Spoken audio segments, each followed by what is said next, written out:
ሰላም ጤና ይስጥልኝ አድማጭና ተከታታዮች ግንቦት 15 ቀን 2018 ዓ.ም አዳዲስ መረጃዎችን ይዤላችሁ መጥቻለሁ። ከዛ በፊት ግን ዋናዎቹን ላስደምጣችሁ። የኢትዮጵያ የሀገር መከላከያ ሰራዊት ጽምዶ በሚባለው አዲስ እንቅስቃሴ አማካይነት የኢትዮጵያ ሉዓላዊነት ለመጋፋት የሚደረግ ማንኛውም ሙከራ ቢኖር ሊወሰድ ስለሚችለው እርምጃ በአዲስ አበባ ለሚገኙ የዲፕሎማቲክ ማህበረሰብ አባል ማብራሪያ መስጠቱን አስታውቋል። የኤርትራ መንግስት በኢትዮጵያ የውስጥ ጉዳይ የሚያደርገው ጣልቃ ገብነት ታጣቂዎቹን ማገዙና ጦሩን ከኢትዮጵያ ግዛት አለማስወጣቱ ለአፍሪካ ቀንድ ሰላምና የጋራ ብልጽግና ዋነኛ እንቅፋት መሆኑን የኢፌዴሪ የውጭ ጉዳይ ኢንስቲትዩት አስታውቋል። በመጨረሻም ኢትዮጵያና ደቡብ አፍሪካ በቅርቡ በደቡብ አፍሪካ በሚገኙ ኢትዮጵያውያንና ሌሎች የአፍሪካውያን ስደተኞች ላይ ያነጣጠረውን ጥቃት የሚመረምር የጋራ አጣሪ ቡድን ለማሰማራት መስማማታቸውን የኢትዮጵያ መንግስት ባለስልጣናት አስታውቋል። እስከ ዝግጅታችን ፍጻሜ ድረስ አብራችሁን ቆዩ። በዝርዝር ምናየው ነው የሚሆነው። በቅድሚያ ወደ ምናየው መረጃችን እንለፍ። የኤርትራ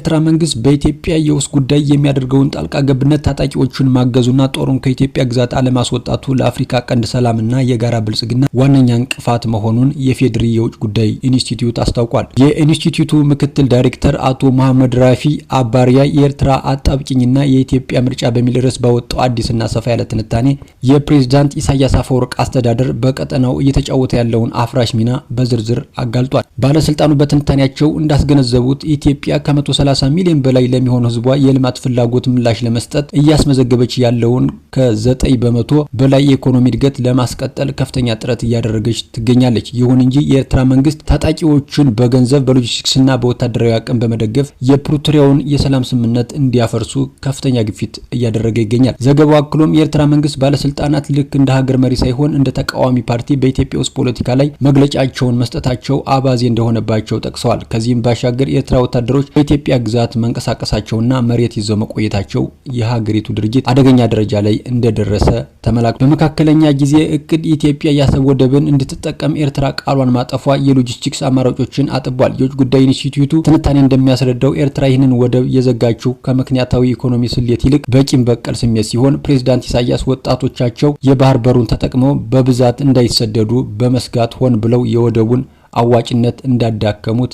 አብራርተዋል። ከሁሉም በላይ ለቀጠናው ሆነ ለዓለም አቀፉ ማህበረሰብ ትልቅ ስጋት ተደርጎ የተቀመጠው ግን ከፕሬዝዳንት ኢሳያስ አፈወርቅ ቅልፈት ወይም ከስልጣን መውረድ በኋላ ያለው የኤርትራ ዕጣ ፈንታ ነው። አገሪቱ የሚሰራ ህገ መንግስት፣ ፓርላማ ሆነ የተሰየመ ምክትል መሪ የሌላት ባዶ ሀገር። ይህ የተቋም ክፍተት ደግሞ ኤርትራ ለአልሸባብና ለአይኤስአይኤስ ቡድኖች መፈልፈያ ሊያደርጋት እንደሚችልና የቀይ ባህርን ደህንነት አደጋ ላይ እንደሚጥል ጥብቅ ማስጠንቀቂያ ተሰጥቷል። ምንም እንኳን የኤርትራ አመራር በ20ኛው ክፍለ ዘመን ኋላ ቀር ትርክት ውስጥ የተቆለፈ ቢሆንም የኢትዮጵያ ግን አሁንም ቢሆን ውጥረቶችን በዲፕሎማሲና በውይይት ለመፍታት ዝግጁ መሆኗን ዳይሬክተሩ አረጋግጠዋል። ሆኖም ይህንን እምነትና መተማመን እንደገና ለመገንባት የኤርትራ መንግስት በኢትዮጵያ ውስጥ ጉዳይ ላይ የሚያደርገው ጣልቃ ገብነት በአስቸኳይ እንዲቆምና ጦሩን ከኢትዮጵያ ግዛት ሙሉ በሙሉ እንዲያወጣ በሚል የኢትዮጵያ መንግስት አቋምና ቅድመ ሁኔታ ትንታኔውን አስቀምጧል። ወደ ሌላኛው ዝርዝር መረጃችን ስናልፍ ኢትዮጵያና ደቡብ አፍሪካ በቅርቡ በደቡብ አፍሪካ በሚገኙ ኢትዮጵያውያንና ሌሎች የአፍሪካውያን ስደተኞች ላይ ያነጣጠረውን ጥቃት የሚመረምር የጋራ አጣሪ ቡድን ለማሰማራት መስማማታቸውን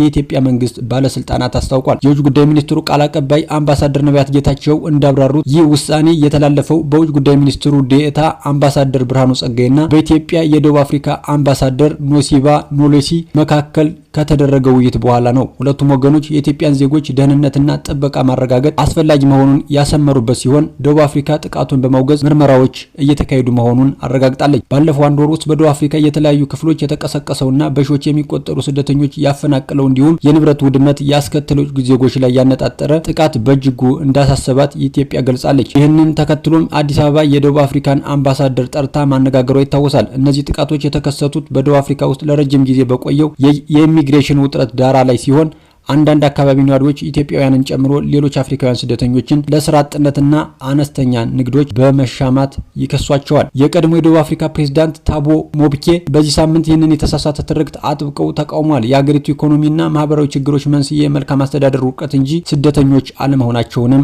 አስረድተዋል። በኬፕ ታውን በተካሄደው የኔፓድ የከፍተኛ አመራሮች የንግድ ቁርስና የአፍሪካ ቀን ንግግር ላይ የተገኙ ሞብኬ ደቡብ አፍሪካውያን የስራ አጥነትና የወንጀል መዋቅራዊ መንስኤዎችን ከመፍታት ይልቅ ጣታቸውን በተሳሳተ ሰው ላይ እየቀሰሩ መሆናቸውንም ገልጸዋል። ለከፍተኛ የወንጀልና የስራ አጥነት ችግር ተጠያቂዎቹ ጃኮብ ዙማና ሲሪል ራማፎዛ እንጂ ህገወጥ ስደተኞች አይደሉም ያሉት ሙብኬ በእሳቸው ፕሬዝዳንትነት ዘመን ህገወጥ ስደተኞች በሀገሪቱ ቢኖሩም ኢኮኖሚው እያደገና የወንጀል መጠኑም እየቀነሰ እንደነበር አስታውቀዋል። በመጨረሻ ወደምናየው ዝርዝር መረጃችን ስናልፍ የኢትዮጵያ ሀገር መከላከያ ሰራዊት ጽምዶ በሚባለው አዲስ እንቅስቃሴ አማካኝነት የኢትዮጵያ ሉዓላዊነት ለመጋፋት የሚደረግ ማንኛውም ሙከራ ቢኖር ሊወሰድ ስለሚችለው እርምጃ በአዲስ አበባ ለሚገኙ የዲፕሎማቲክ ማህበረሰብ አባላት ማብራሪያ መስጠቱን አስታውቋል። በመከላከያ ሚኒስቴር የውጭ ግንኙነት ዋና ወታደራዊ ትብብር ዳይሬክተር የሆኑት ሜጀር ጀነራል ተሾመ ገመቹ ለኢትዮጵያ ብሮድካስት ኮርፖሬሽን በሰጡት ቃለ ምልልስ ይህንን ሀሳብ መሬት ላይ ለማውረድ የሚደረግ ማንኛውም ጥረት ከመንግስት ከባድ እርምጃ እንደሚያስከትል አስጠንቅቀዋል። ሜጀር ጀነራሉ ጽምዶን የፈርዖንን ቅንብር በተሸከሙ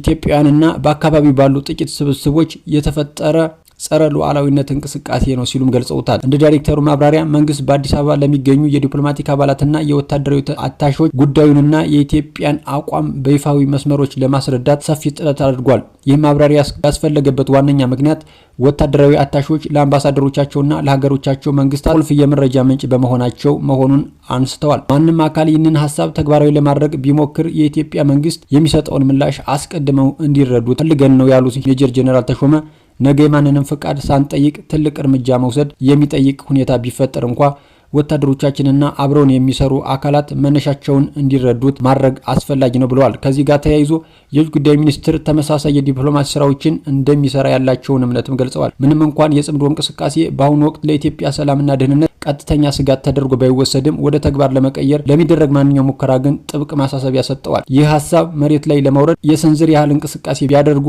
እንደ ሉዓላዊ ሀገር እና ኢትዮጵያ ሉዓላዊነት የማስጠበቅ አደራ እንደተሰጠው ተቋም በእሳት ውስጥ እንደገባ ስም እንደሚቀልጡ እናምናለን፣ እርግጠኞችም ነን ሲሉ አስጠንቅቀዋል። ይህ ቃለ ምልልስ የተሰጠው ኢትዮጵያውያን የተቃዋሚ ፖለቲካ ሰዎች ከሱዳንና ከኤርትራ ተሳታፊዎች ጋር በፖርት ሱዳን ስብሰባ ሲያደርጉ የሚያሳይ ተንቀሳቃሽ ምስል ማህበራዊ ሚዲያ ከተሰራጨ ከጥቂት ቀናት በኋላ ነው። ቪዲዮውን ያሰራጨው ከኤርትራ መንግስት ጋር የግንኙነት እንዳለው የሚነገርለት አድሞና ቲቪ የተሰኘ የዩቲዩብ ቻናል ነው። የሱዳን ግጭት በአፍሪካ ቀንድ አዳዲስ የፖለቲካ ትስስሮችን እየፈጠረ ባለበት በአሁኑ ወቅት ፖርት ሱዳን የኢትዮጵያ ፌዴራል መንግስትና ለሚቃወሙ ኃይሎች ፖለቲካና ወታደራዊ እንቅስቃሴ ማዕከል የሆነች መጥታል። ይህም ቪዲዮ መሰራጨቱ በኢትዮጵያ መንግስት ላይ ያነጣጠረ አዲስ ጥምረት ሊፈጠር ይችላል የሚል ስጋት ባለስልጣናት ዘንድ አሳድሯል። ከዚህ ባሻገር ሱዳን ኢትዮጵያን በሱዳን ግጭት ውስጥ ተቀናቃኝ ኃይሎችን ትደግፋለች ብላ መክሰሷ በሁለቱ ሀገራት መካከል ያለውን ውጥረት ይበልጥ አበብሶታል። አንዱ የሚለው ቃል በህዝባዊ ወያኔ ሓርነት ትግራይ አመራሮችና በኤርትራ መንግስት መካከል አለ ስለሚባለው ግንኙነት በሚደረጉ ውይይቶች ላይ ብቅ ያለ ሲሆን እስካሁን ግን ሁለቱም ወገኖች መደበኛ ጥምረት ወይም ፖለቲካዊ ስምምነት መኖሩን ይፋ አላረጋገጡም። በጠቅላይ ሚኒስትር አብይ አህመድ እና በኤርትራ ፕሬዝዳንት ኢሳያስ አፈወርቂ መካከል እንደ አውሮፓውያን አቆጣጠር 2018 ተደርጎ የነበረው የሰላም ስምምነት ተከትሎ ሞቆ የነበረው አዲስ አበባና አስመራ ግንኙነት ከቅርብ ወራት ወዲህ ክፉኛ እያሽቆለቆለ መጥቷል። ጠቅላይ ሚኒስትር አብይ አህመድ በቅርቡ ከኤርትራ ጋር ውጥረት መኖሩን አምነው የችግሩ መነሻ ኢትዮጵያ ለረጅም ጊዜ ስትጠይቀው ከነበረው የባህር በር ጥያቄ ይልቅ በትግራይ ጦርነት ወቅት ከተፈጸሙ ግፍና በደሎች ጋር የተያያዘ አለመግባባት መሆኑን ገልጸዋል። በሌላ በኩል የኤርትራ ባለስልጣናትና ከመንግስት ጋር ግንኙነት ያላቸው ሚዲያዎች የኢትዮጵያን የውስጥ ፖለቲካና የጸጥታ ሁኔታ አጥብቀው እየተቹ ሲሆን ጠቅላይ ሚኒስትሩን ጨምሮ የኢትዮጵያ ባለስልጣናት ደግሞ ኤርትራን በሀገሪቱ ውስጥ ጉዳይ ጣልቃ በመግባትና የፌዴራል መንግስቱን ከሚቃወሙ ታጣቂዎች ጋር ግንኙነት በመፍጠር ይከሷታል። ይህንን ሁኔታ ተከትሎ በሰሜን ኢትዮጵያ ኤርትራና ሌሎች ታጣቂ ኃይሎች ያሳተፈ አዲስ ግጭት ሊቀሰቀስ እንደሚችል ቀጠናዊና ዓለም አቀፋዊ ታዛቢዎች በተደጋጋሚ እያስጠነቀቁ ይገኛሉ። አድማጭና ተከታታዮች ለሰዓቱ ይዤላችሁ የመጣሁት መረጃ ይመስላል። በሌሎች መረጃዎች እመለሳለሁ። እስከዚያው ግን መልካም ጊዜ